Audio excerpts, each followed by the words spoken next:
Thanos made his first appearance in the MCU in 2012 in the Avengers, while Darkseid made his first appearance in Zack Snyder's Justice League in 2021, almost a whole decade after.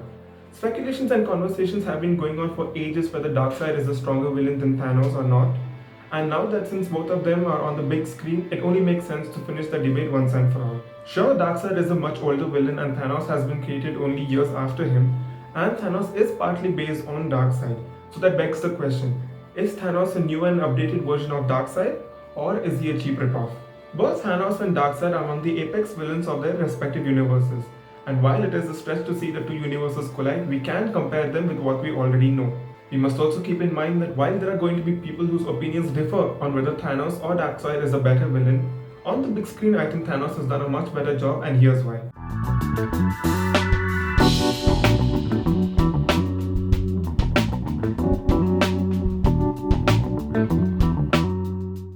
Let's start with how Darkseid was portrayed in Justice League. In Darkseid's first battle with the old gods, we see that he was brutally defeated.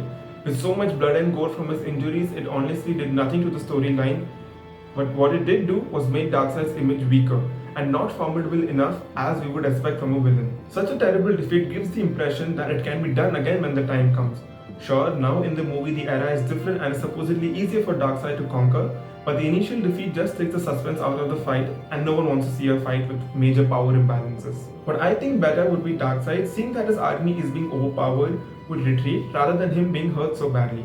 This would give the impression that he's a coward and escapes, but I think it would come off as Darkseid being inexperienced and has underestimated the enemy and would now come back better prepared. Much like why Thanos lost in Endgame. This is why I think Steppenwolf was so crucial in this movie, with him being so terrifying and powerful, with Wonder Woman comparing him to Superman. This creates such an emotion of terror towards Steppenwolf that we can only imagine how strong Darkseid will be. And this is why I think Steppenwolf did such a good job in amplifying Darkseid's image. Thanos, on the other hand, was powerful right from the start. Beginning from Avengers, we see him smiling at the end, and in Avengers Age of Ultron, he gets really pissed and he says, "Fine.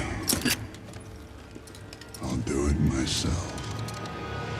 All this creates this feeling that when Thanos finally does arrive, he will be a force to reckon with and someone that cannot be stopped easily. Also, when we see Thanos in combat beating the shit out of the Hulk, one of the strongest beings, and also easily overpowering the God of Thunder, it gives a feeling to the audience that Thanos is surely undefeatable and that going after him is a suicide mission.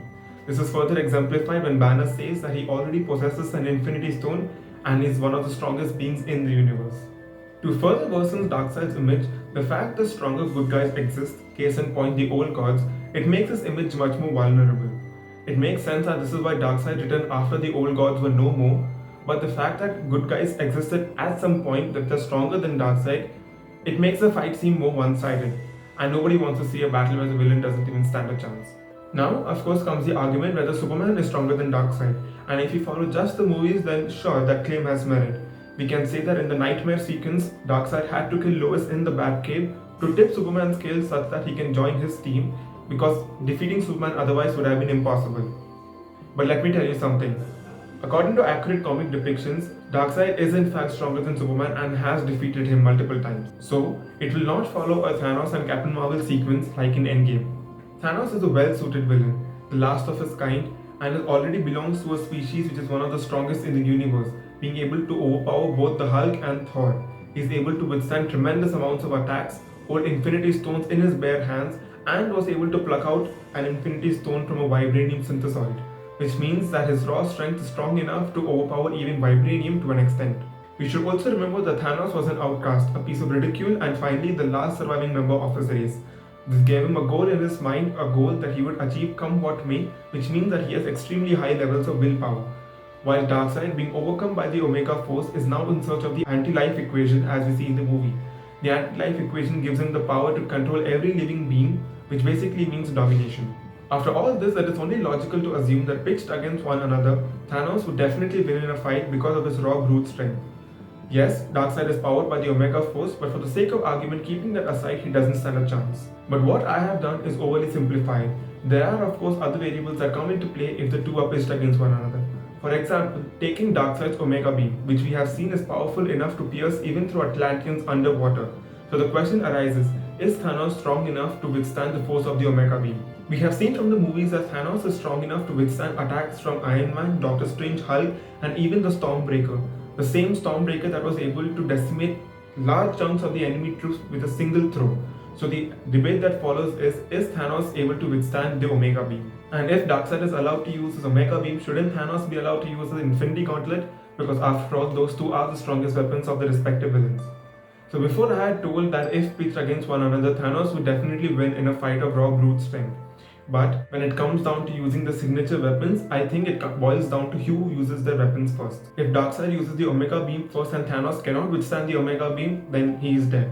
If Darkseid uses the Omega Beam first and Thanos can withstand the Omega Beam, then it gives him enough time to use the Infinity Gauntlet, after which Darkseid is dead. But we should also note over here that Thanos can use the Infinity Gauntlet from the get-go and totally nullify Darkseid's Omega Beam. So in the end, Omega Beam or not, Darkseid will be defeated by Thanos. This is what I believe to be the correct prediction, but as always, I am open to debate and new information that proves that Darkseid can defeat Thanos and can overpower Thanos. So comment down below what did you think. But there's always a big but. You see, directors and filmmakers have a level of flexibility when it comes to showcasing these characters on the big screen, and this is because it has to sell. So they follow an idea on how these characters need to be portrayed, and this greatly influences the audience perception of these characters. This is why I believe that the main reason, apart from whether Thanos is stronger than Darkseid or the Omega Beam is not strong enough, why Darkseid was not as good of a villain as Thanos, is the absolute abomination that is Joss Whedon's Justice League. It was the movie that was supposed to set the stage for the future of Darkseid, and its failure in doing so just totally ruined my view of what was going to come. This is why I think we should be grateful for the Snyder Cut for being so good that it made up for most of the damages caused by the first movie. So that was my take on the comparison between Darkseid and Thanos. Comment down below what did you think. Thank you so much for watching. See you soon.